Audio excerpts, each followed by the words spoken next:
Hello viewers, চলে আসলাম আর একটা recipe নিয়ে। আজকে আমি বানাবো আলু পেঁয়াজ দিয়ে পোস্ত। তো নিরামিষ পোস্ত তো সবাই খায়, একটু পেঁয়াজ দিয়ে আলু পোস্ত করলে খেতে আরও সুন্দর লাগে। তো প্রথমে কড়াই তেল দিয়ে তেলটা ভালোভাবে গরম করে নিয়ে আমি আস্তে আস্তে আলুগুলো দিয়ে দিলাম। আলুগুলো আমি একটু সময় নিয়েই ভালো করে ভাজবো, লাল লাল করে। এদিকে দেখো, পোস্ত মিক্সিতে শুকনো অবস্থায় নিয়ে একটু পেস্ট করে দিয়ে তাতে আবার কাঁচা লঙ্কা দিয়ে সামান্য জল দিয়ে ভালো করে পেস্ট করে নিলাম। এদিকে কড়াতে আলুটা ভালো করে ভেজে নিচ্ছি, পুরো লাল লাল করে।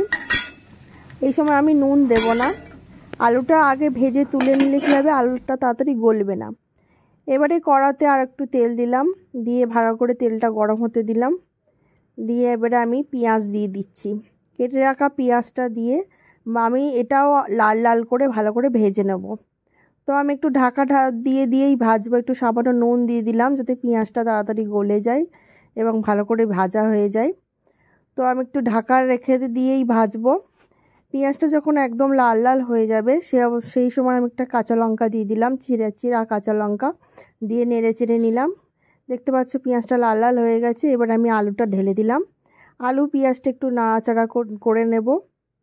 এই সময় দিয়ে দেবো সামান্য একটু নুন, আর দিয়ে দেবো কাশ্মীরি লঙ্কার গুঁড়ো আর হলুদ গুঁড়ো দিয়ে আমি নেড়ে চেড়ে নিচ্ছি।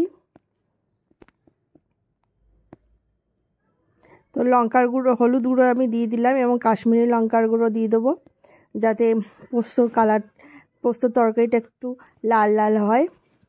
তো এইভাবে কিছুক্ষণ নেড়ে চেড়ে নিচ্ছি।